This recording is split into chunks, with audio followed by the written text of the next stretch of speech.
안녕하세요. 반가. 박용덕입니다. 공인중개사법 기출 하루 3문제 뽀개기 시간이 돌아왔습니다.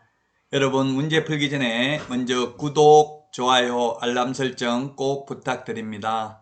자, 그러면 문제 보도록 하겠습니다. 16회 12번 문제입니다. 다음 설명 중 틀린 것입니다. 전속 중개계약이 끝난 다음 날 개업공개사가 중개를 완성시켜 거래계약을 체결한 경우 개업공개사는 중개 의뢰인에 대하여 보수 청구권을 갖는다 했는데 이 부분은 명문 규정은 없습니다. 원칙적으로는 전속중개계약 유효기간 내에 계약을 성사시킨 경우 중개보수 청구권을 행사할 수 있죠. 그러나 이게 명문 규정은 없지만 기출문제에 출제되는데요. 만약에 다음날 계약기간 전속중개계약이 끝난 다음날 중개를 완성시켰다면 중개보수를 지급하여야 할 것입니다. 만약 의뢰인이 그러면 이제 전속중개계약을 해지하겠다 이런 말을 의사표시를 하지 않았다면 하루 지나서 그 다음날 계약 체결했다고 해서 중개보수를 지급하지 아니할 수는 없다는 게 기출문제에 출제됐습니다. 만약 의뢰인이 거부하려면 더 이상 이제 내놓지 않겠다 이런 식으로 말을 해야 되겠죠. 아무 말을 안 했다면 계약 성사시켰다면 중개보수를 지급해야 된다라고 출제된 적이 있습니다. 직접적인 명문 규정은 공인중개사법에는 없습니다. 해석상의 문제가 되겠고요. 자, 그 다음에 2번 전속중개계약 체결 시 전속중개계약서를 사용하지 아니한 경우 등록관청은 6월의 범위 안에서 업무정지 처분을 할 수 있다. 6월 범위 안에서 업무정지인데 업무정지는 모두 6월입니다. 업무정지는 6월 범위 내에서만 가능합니다. 6월 범위 내에서 업무정지 할 수 있다. 전속중개계약 위반은 전부 업무정지고요. 다만 전속중개계약 위반 중에서 7일 이내에 정보를 공개하지 않거나 의뢰인이 비공개 요청한 정보를 공개한 경우에만 임의적 취소, 상대적 취소, 등록 취소할 수 있다 같은 의미죠. 임의적 취소, 상대적 취소, 등록 취소할 수 있다 같은 말입니다. 두 가지만 등록 취소할 수 있습니다. 전속중개계약을 체결하고 7일 이내에 정보 공개하지 않거나 비공개 요청한 정보를 공개한 경우 두 가지만 등록을 취소할 수 있고 그 외에 전속중개계약 관련해서는 전부 다 업무정지입니다. 전속중개계약서를 사용하지 않거나 3년간 보존하지 않는 경우 등 모두 업무정지입니다. 업무정지 자격정지는 6월 범위 내에서만 가능합니다. 자, 그 다음에 3번 업무정지는 그 사유가 발생한 날로부터 3년이 경과한 데는 이를 할 수 없다. 이것을 소위 제척기간이라고 하는데요. 시중에 있는 교재 중에서는 또는 소멸시효라고 적어놓은 책도 있습니다만은 엄격하게 본다면 제척기간입니다. 그런데 우리 시험에는 제척기간이냐 소멸시효냐 이게 논점이 된 적은 없습니다. 제척기간은 불변의 기간이죠. 중단시킬 수가 없고 소멸시효는 중단시킬 수 있다는 점이 차이점이 되겠습니다. 민법 시험에는 제척기간하고 소멸시효를 구분하는 게 나올 수 있지만 공인중개사법에서는 단지 업무정지만 그 사유가 발생한 날로부터 3년이 경과된 때에는 이를 할 수 없다는 것만 기억하면 되겠습니다. 자격정지나 등록취소, 자격취소는 이러한 규정이 없습니다. 오로지 업무정지만 그 사유가 발생한 날로부터 3년이 경과된 때는 이를 할 수 없습니다. 자, 그 다음에 4번 자격증 양도를 이유로 2013년 5월 3일 전라북도 도지사로부터 자격을 취소당한 자가 2016년 3월 1일 경기도지사로부터 자격 취득을 거부당했다. 예, 그렇죠. 자격 취소의 경우에는 3년 지나야 결격 사유에서 벗어나잖아요. 아직 3년이 안 지났죠. 예, 5월 3일인데 2016년 3월 1일이니까 3년 안 지났죠. 5월 3일이 지나야 3년 지나겠죠. 그래서 3년 안에는 다시 자격을 취득할 수도 없고 자격 취소되면 3년 동안은 취직도 안 되고 개업도 안 되고 자격도 취득할 수 없습니다. 우리 시험에 3년, 5년, 7일, 10일 반드시 시험에 출제되는 숫자니까 꼭 숙지를 하셔야 되겠습니다. 정답은 5번이네요. 전속중개계약 유효기간은 3개월이 원칙입니다. 다만 3개월 초과하는 것은 효력이 없다 했는데 원칙 3개월이고 예외 당사자 약정입니다. 그래서 당사자가 5개월로 약정할 수도 있고 2개월로 약정할 수도 있습니다. 전속중개계약이나 일반중개계약 표준서식의 유효기간은 원칙 3월, 예외 당사자 약정입니다. 그래서 효력이 없다 X입니다. 3월 초과해서 계약을 했다면 효력은 있습니다.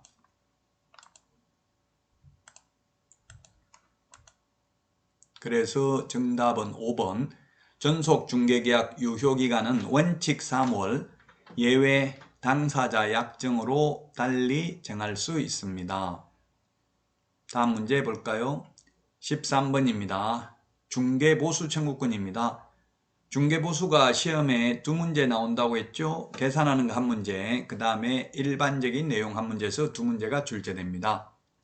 자, 틀린 것 1번이 정답인데요. 분양권인 경우에는 판례입니다. 분양권은 판례가 규정을 하고 있습니다. 그래서 분양권인 경우에는 총분양대금이 아니고요. 총분양대금 X입니다. 총분양대금이 아니라 현재까지 들어간 돈입니다. 계약금, 중도금, 프리미엄 있다면 실제 주고받는 돈에다가 곱하기 요율을 하는 거지 분양가에다가 곱하기 요율을 하는 것이 아니라는 게 판례의 입장입니다. 명문 규정은 없고요. 따라서 1번이 틀렸습니다. 총분양대금에다가 프리미엄을 합산하는 게 아니라 실제 주고받는 돈, 계약금, 중도금 들어간 상태에서 프리미엄을 지급했다면 그 계약금, 중도금하고 프리미엄까지만 합산한 금액입니다. 지금까지 들어간 돈, 거래할 당시에 지급한 돈에다가 요율을 곱하는 것이다. 분양가가 아니고 가령 분양가가 5억인데 계약금 5천만 원 들어가고 거기에다 프리미엄이 5천만 원 붙었다면 실제 1억을 주고 거래하는 거잖아요. 그러면 1억에다가 요율을 곱한다는 이야기입니다. 따라서 1번이 틀린 정답이 되겠습니다. 그 다음에 2번 중개보수 청구권은 중개 완성이 있어야 됩니다. 계약이 성사되어야만 보수를 받을 수 있습니다. 지금 앞으로는 좀 바뀌어야 되겠죠. 100군데 집을 보여줬다 하더라도 계약 성사 못 시키면 한 푼도 못 받습니다. 그래서 이제 앞으로는 저도 많이 건의를 하고 있는데 만약에 집을 보여줬으면 최소한 실비 정도는 받을 수 있고 나중에 계약이 성사되면 그 금액 빼고 나머지 금액만 지급하면 되도록 이렇게 개선할 필요가 있는데 지금은 계약 성사 못 시키면 한 푼도 받을 수가 없습니다. 계약이 성사되어야만 받을 수 있다. 중개 완성이 계약 성립이 되겠죠. 자, 그 다음에 중개 보수 지급 시기는 개업공개사와 중개 의뢰인의 약정에 따르되 약정이 없을 경우에는 거래 대금 지급이 완료된 날로 합니다. 거래 대금 지급이 완료된 날. 옛날에는 계약 성립만 되면 중개 보수 받을 수 있었죠. 그러나 지금은 거래 대금 지급이 완료된 날, 즉 잔금 치러야만 중개 보수를 받을 수 있다. 물론 당사자 약정으로 달리 정할 수는 있습니다. 자, 그 다음에 4번입니다. 실비 청구권 행사는 권리분석에 소요되는 실비는 이전 의뢰인, 취득 의뢰인이 아니라 이전 의뢰인에게 받을 수 있고요. 계약금 등의 예치 권고 제도와 관련된 실비는 취득 의뢰인, 매수, 임차, 취득 의뢰인에게 받을 수 있습니다. 이 취득 의뢰인에게 받는 것은 이해가 되는데 등기사항증명서 발급하는 데 들어가는 돈을 매도인, 임대인한테 받는다는 게 이해가 안 될 수 있는데요. 왜냐하면 민법 판례에 의하면 완전한 소유권을 넘겨주고 잔금을 받는 게 동시이행관계에 있습니다. 따라서 만약에 매매대금이 10억인데 거기에 비해서 소액인 10만원 가압류가 설정되어 있다 하더라도 매수인은 그 가압류를 말소하기 전까지는 동시행 항변권을 행사해서 잔금 지급을 거절할 수 있다는 게 판례의 태도입니다. 그래서 매도인이 등기사항 증명서를 발급받아서 자 깨끗하게 다 지웠습니다 하고 보여줘야 된다는 이야기입니다. 따라서 그 등기사항 증명서 발급 비용을 매도인, 임대인한테 받을 수 있다는 점을 주의하셔야 되겠습니다. 자, 그 다음에 5번 중개보수는 중개완성에 대한 반대급부적 성격으로 중개보수 지급을 약정하지 않아도 중개가 완성되면 당연히 중개보수 청구권이 인정된다. 판례입니다. 개업공개사는 상법상 상인에 해당된다. 쉽게 말하면 장사꾼입니다. 그래서 만약에 우리 집 좀 팔아주세요 이렇게 했을 때 개업공개사가 팔아주면 중개보수 줄 겁니까? 안 줄 겁니까? 이런 걸 묻지 않았다 하더라도 당연히 받을 수 있다는 이야기입니다. 왜냐하면 상법상 상인이므로 그에 상하는 보수를 당연히 받을 수 있다는 게 판례의 입장이 되겠습니다. 그래서 지금 현실적으로 개업공개사들이 팔아주면 중개보수 줄 겁니까? 안 줄 겁니까? 묻지 않고 있죠. 그냥 달라고 하죠. 자, 정답은 1번이라고 했습니다. 아파트 분양권인 경우에는 현재까지 들어간 돈, 계약금, 중도금, 프리미엄 들어간 돈이 있으면 들어간 돈에다가 곱하기 요율을 하는 것이지 분양가에다가 곱하기 요율을 하는 것은 아니라는 점을 유념하셔야 되겠습니다. 다음 문제 보도록 하겠습니다. 14번입니다. 중개업 등록에 관한 설명 중 틀린 것입니다. 등록에 대해서 시험에 거의 출제가 되고 있죠. 업무정지 처분을 받은 개업공개사는 그 기간 중에 당해 중개업을 폐업하고 다시 등록 신청할 수 없다. 안 되죠. 결격사유이기 때문에 업무정지기간 중에 있는 사람, 자격정지기간 중에 있는 사람 결격사유고요. 등록 취소되면 3년, 자격 취소되면 3년, 검고 이상 형을 선고받고 3년 미경과자, 집행이 종료되거나 집행을 받지 아니하기로 확정된 후 3년 미경과자, 이 법에 의해서 300만 이상 벌금받고 3년 미경과자 결격사유입니다. 개업도 안되고 취직도 안되는 사유입니다. 맞습니다. 업무정지 6개월 받았다면 6개월 동안은 그만두더라도 다른 데 가서 개업도 안되고 취직도 안됩니다. 자, 그 다음에 2번 중개사무소 개설 등록을 한 개업공개사가 종별을 달리하여 업무를 하고자 하는 경우에 등록 신청서를 다시 제출해야 됩니다. 원칙. 물론 예외적으로 법 7638호 부칙 제6조 2항의 규정에 의해서 등록을 한 것으로 보는 자, 소위 중개인이라고도 불렀죠. 옛날에 복덕방 하던 분들이 자격을 취득하여 동일 등록관청 안에서 공인중개사인 개업공개사로 계속해서 중개업을 영위하고자 하는 때에는 등록증 재교부 신청을 물론 해야 됩니다. 근데 원칙을 물었기 때문에 2번 맞고요. 3번 등록 신청을 받은 등록관청은 10일 이내에 개업공개사의 종별에 따라 구분하여 등록하고 등록 신청인에게 서면으로 통지하여야 한다. 서면 통지입니다. 구두로 하면 안 되고요. 서면이죠. 근데 10일이 틀렸네요. 10일이 아니라 7일 이내죠. 7일 이내. 우리 숫자 7을 기억을 하셔야 되는데요. 숫자 7. 등록 처분 통지 7일 이내고요. 그 다음에 인장 변경 등록도 7일 이내. 그 다음에 자격 취소되었을 때 자격증 반납, 등록 취소되었을 때 등록증 반납, 매수 신청 대리인 등록 취소되었을 때 매수 신청 대리인 등록증 반납도 7일 이내에 해야 됩니다. 그 다음에 정책심의위원회 위원 7인 이상 11명 이하입니다. 실무교육 강사 7급 이상 6개월 이상 유경험자 실무교육 강사 될 수 있습니다. 그 다음에 응시 원서를 제출했다가 원서 접수 마감일 다음 날부터 7일 이내 접수를 취소하면 60% 돌려주고요.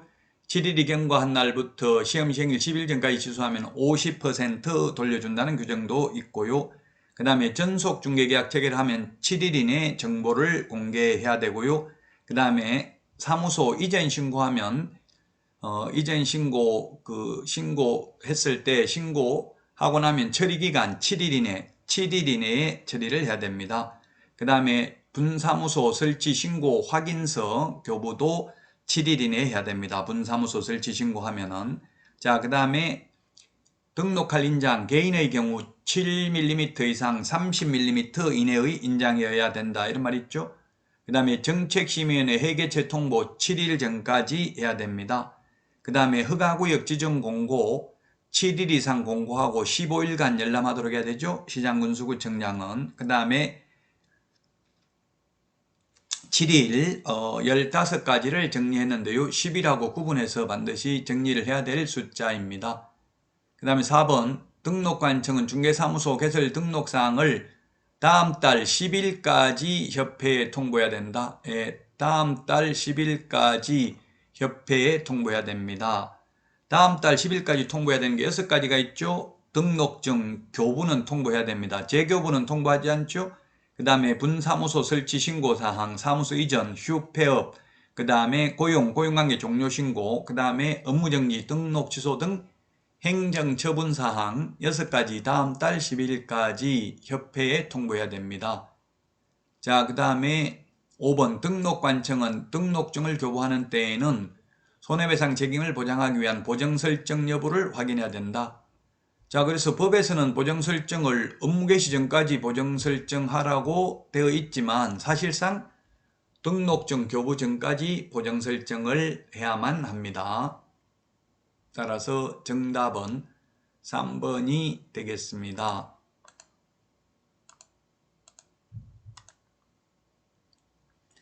등록 처분 통지 10일이 아니라 7일 이내에 서면으로 통지를 해야 됩니다. 서면으로.